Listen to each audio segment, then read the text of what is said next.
There are some notions about the overall story of Kingdom Hearts that seem like they are often just assumed to be true by its fanbase or just people on the internet in general. If you have even a passive interest in the series, there's a good chance you've heard of some of them. The lore is convoluted and doesn't make sense, moments that are meant to be taken seriously often fail at being that and are unintentionally funny, stuff like that. Two of these notions that I want to tackle in this are 1. That the Disney worlds post Kingdom Hearts 1, especially the ones in 2 and 3, are basically filler that don't contribute much if anything to the story of their games. And you will have to relearn the power of waking. How? By spending approximately 18 hours doing absolutely nothing in Disney worlds. And 2. That the concept of death has reached a Dragon Ball Z level of irrelevancy because any main character that dies can just be brought back later. You silly Billy, this is a Kingdom Hearts game. No one can die. Crap, you're right. We are back, baby. Like with almost all thoughts like these, I don't think that they are completely unfounded, but instead of just accepting them as true, I want to examine them a bit more critically, mostly how they do or do not apply to the story of Kingdom Hearts 3. Although you can't really talk about KH3's story without taking the prior games into account, so we'll look at those as well. Death doesn't frighten me. Good riddance to a phony life. The first instance of an original main character that is not a straight up villain dying, as well as the first time that death is brought up in a serious manner, is that of the Riku replica's death in Chain of Memories. This is ironically also the counter to the no one in Kingdom Hearts actually dies argument, since by the end of KH3, that dude is still dead. And it's not so much just the fact that he stays dead that is interesting to me, but more so the reason why. After all, it's not that he couldn't have come back, it's that he chose not to, rejecting a replica body to save Namine. I can't imagine people having too much of an issue with his ending. Yes, there's the question of if they could have just created another replica body for him, but overall this is a decent send-off to a character that mostly is just Riku in personality, appearance and name, and therefore probably needed to get written out. In Chain of Memories, his whole deal is that he wants to be the one to protect Namine, and it neatly wraps up his character arc that his final act is that he sacrifices himself in order to save her. To be fair though, I don't think that Riku Replica is that popular of a character anyway, so I feel like no matter what really happened to him in the end, it was hard for him to ruffle many feathers, so why not talk about an example that did? A character that is generally not only really well liked, despite being somewhat controversial, but also has possibly the most memorable death scene in the entire series, and whose fate in Kingdom Hearts 3, as far as I can tell, is surrounded by pretty split opinions. You guessed it, we're talking Xion. It was my choice to go away now. I originally wanted to include Roxas in this too, and I'm gonna be talking about him a lot as well, because how do you even discuss Xion without him, but I would agree that it's not really clear whether you could even count his initial ending in KH2 as a death. For Xion though, I don't think I'm going to get a lot of pushback for calling that a death. Even if the lore might not count them as one by the most technical of reasons, her final moments in 358 Days Over 2 are very clearly framed as a death scene, so that counts in my book. And what a death scene that was. The entire endgame of Days is such an emotional roller coaster, and Xion's death is, without a doubt, one of the most tragic, heartbreaking moments the series has. She chooses to sacrifice herself to save Sora, and the fact that she kinda has to die due to no fault of her own just feels like a punch to the gut. Unlike Riku Replica, however, this of course didn't stay permanent in KH3. Xion happens to be my favorite Kingdom Hearts character, so on a surface level I'm really happy that she's back. But it still raises an interesting question. Does Xion's return in Kingdom Hearts 3 ruin her story in Days? After all, you might say that bringing her back takes away from her sacrifice, that if the negative consequences of her sacrifice are negated by the end anyway, it takes away from the impact it had in the first place. Before KH3 came out, I had similar concerns, but I think by now there are two arguments that convince me otherwise. First off, I don't know how much the mere fact that she's not dead anymore actually detracts from the death scene. I don't think that its tragedy came solely off the fact that a cool character wasn't alive anymore. For one, it's not like Roxas and Xion knew that everything would turn out fine in the end, quite the opposite in fact. When someone's given the choice to sacrifice themselves, I can't think of many more daunting words to hear than, So when you disappear, no one will remember you. There won't be any you to remember. And what's so powerful about it is not simply that it happens, but that it's Xion's choice to go through with it. I know, I'm ready. Otherwise, I wouldn't be here. Here you have this girl that's forced to work for an evil organization, who gets constantly abused by them, but still gets to have a few happy moments eating ice cream with her friends. And despite being pretty much the least deserving person of it, without any benefit to her own, she chooses to give up everything. Her life, those happy moments, and even everyone's memory of them, just because it's the right thing to do. And I don't know about you, but to me the fact that she comes back doesn't change too much about the impact of all that. I don't want to use my own emotional response as an argument too much, but when I rewatch that death scene in Days, it still makes me sad. I can still admire Xion's strength to go out with a smile on her face. I can still empathize with Roxas, believing that his life has just literally fallen apart in his arms. And I can still appreciate all the work Days put in both its dialogue and, yes, gameplay to make this as heartbreaking as it is, even though I know everything turns out fine in the end. And really, isn't the whole person sacrificing themselves getting brought back also a thing already? Ever heard of that dude called, I don't know, Jesus Christ?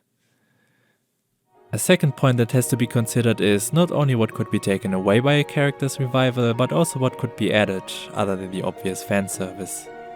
I think that Xion's revival is satisfying beyond just me being happy that a character that is thought to be gone is now back. A point I've seen come up and strongly agree with is that Roxas and Xion coming back in Cage 3 doesn't weaken their characters, it strengthens Sora's.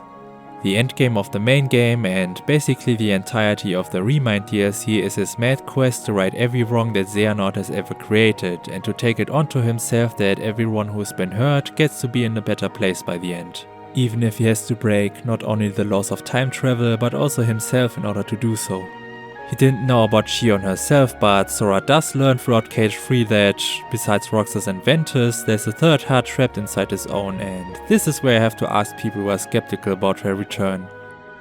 Do you honestly believe that he could ever have accepted that? That he could ever have lived with himself, knowing that there's still someone out there who needs his help?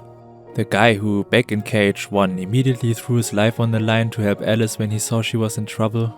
The guy who not only forgave Naminé's tampering with his memories without question, but also made it a top priority to thank her for her efforts to reverse it because he saw how lonely and sad she was. The guy who sees someone on his enemy's side, attacking him while visibly being extremely conflicted over what's happening and doesn't fight back. All he does is tell her that everything will be okay.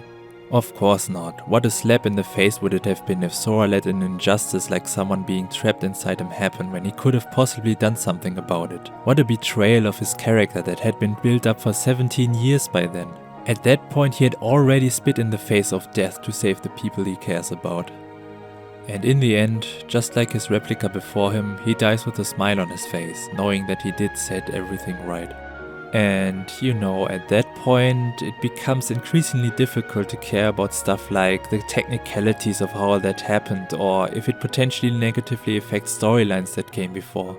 Kingdom Hearts can be such a downright silly franchise, but then it somehow always finds a way to hit these amazing emotional moments where suddenly, even through all the nonsense, everything just clicks. Tell me, William Turner. Do you fear death? But okay, what does this all have to do with Disney Worlds, and are they just filler in Cage 3 or do they actually contribute something story-wise?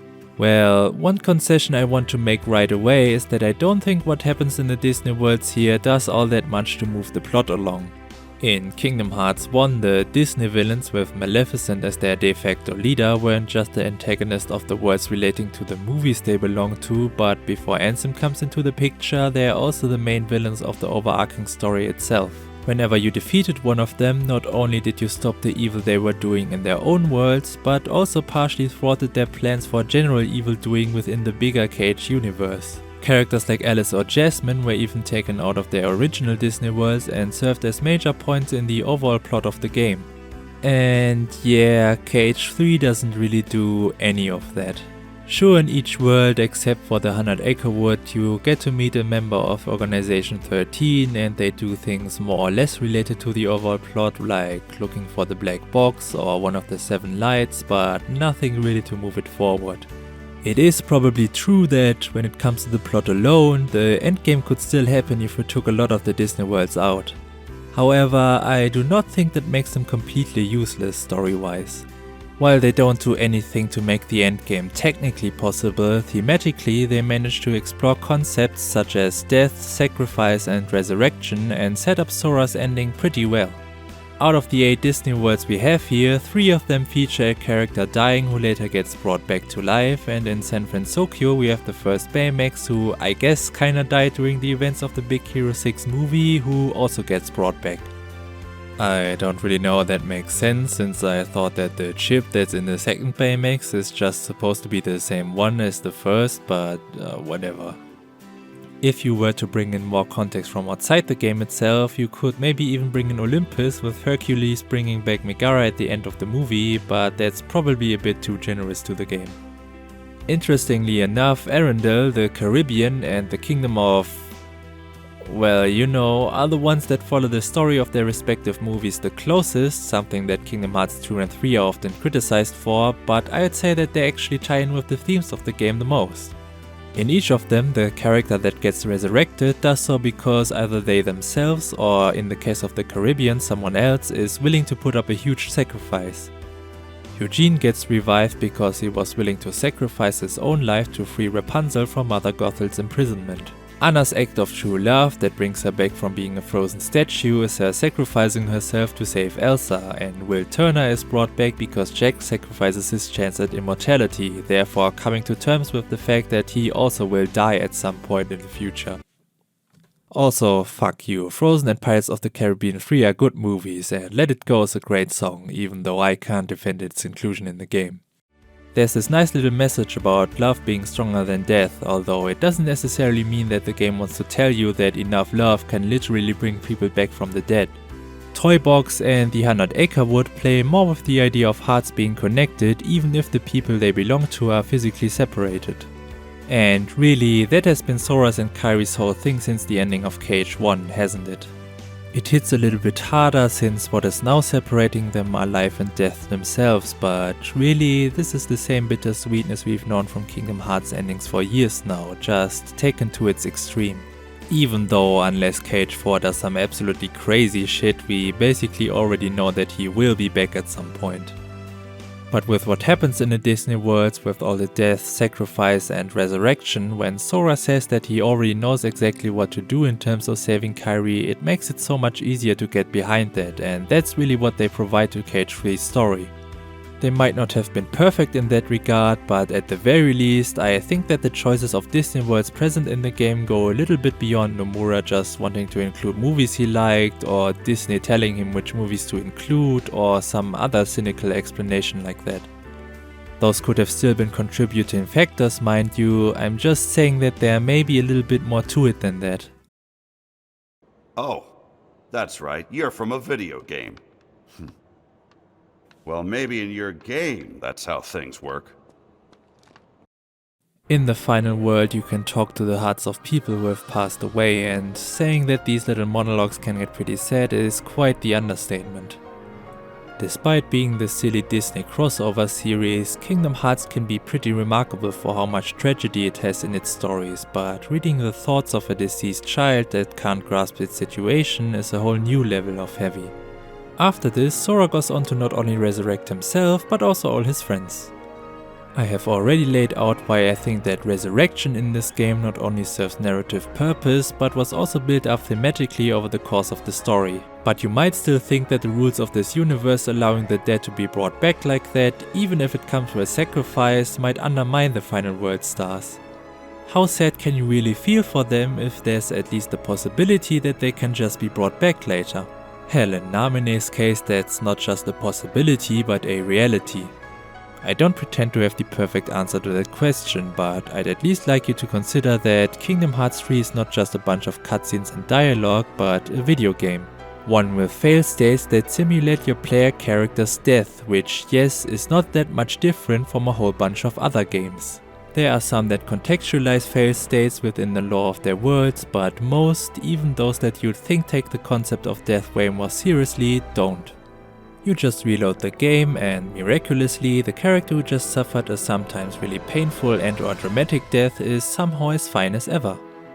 If you think about it, you could say that Sora traveling back in time to bring his friends back from the dead is not that much different from what you do after pretty much any other playable video game character dies. It seems like we just collectively accepted that most deaths that happen during gameplay simply don't count and only those that occur during cutscenes really do, but I feel like from a narrative perspective there's no really good reason why. If we take a game like, I don't know, Metal Gear Solid or something, a lot of story heavy games work here honestly. Why can a player pretty much turn back time to bring Snake back when he dies, but then Otacon can't do the same thing when Sniper Wolf dies? Why can I watch my player character get murdered only to let him fight the same enemy again more successfully, but he can't do the same thing for others? It seems to be rather arbitrary, the good old why don't they just use a Phoenix down on Aerith question. And then Kingdom Hearts 3 here actually has the guts to tackle this issue somewhat and just says that the rules that apply to the player now also apply to the characters in some way. Both the main games and DLC's final bosses expand on this even further, muddying the line between gameplay fail states and story deaths even more. The final Master Xehanort fight has its scripted fake-out death that resembles a gameplay fail state and that is reversed through not only the player's inputs but also Donald's and Goofy's calling out to Sora.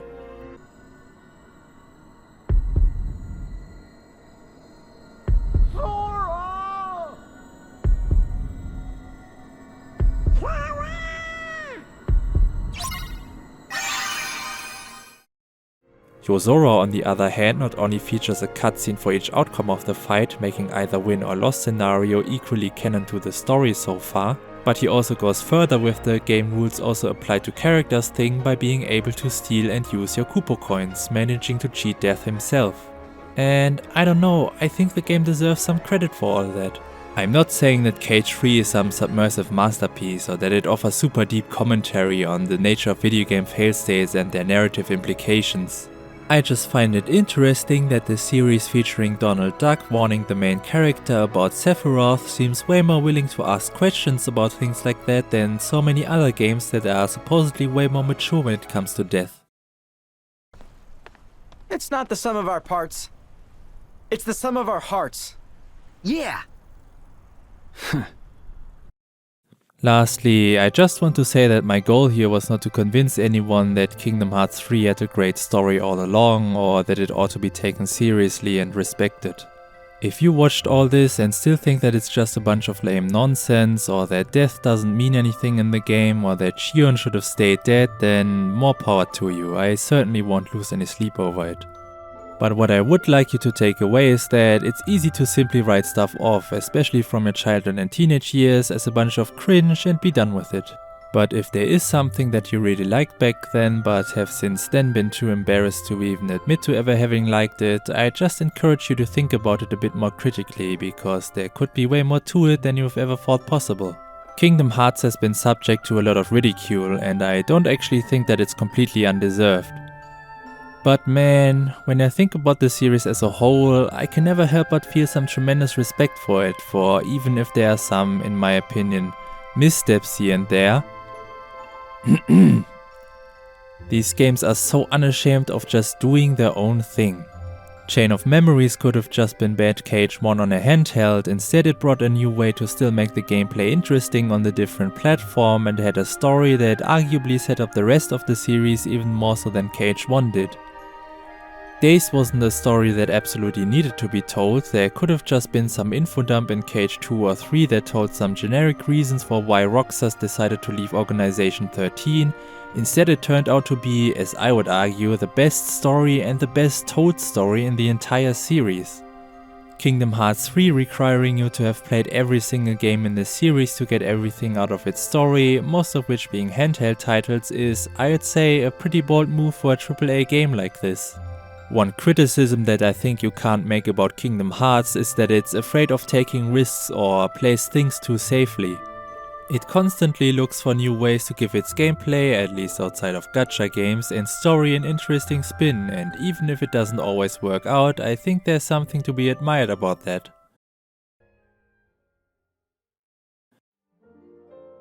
To come back to the topic of death, the final word really is emblematic of what can be so cool about this franchise.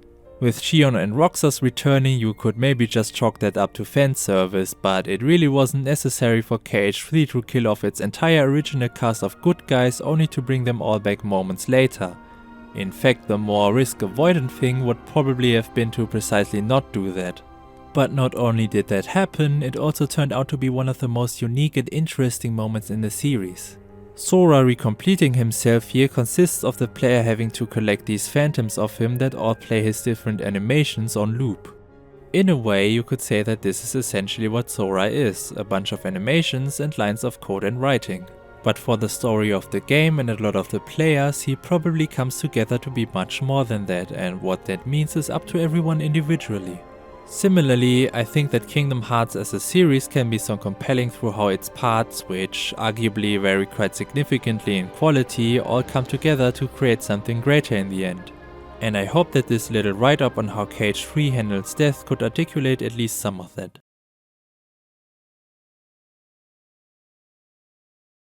Thank you so much for watching this. If you enjoyed this video, please consider giving it a like, and if you want to see more like it, then please subscribe.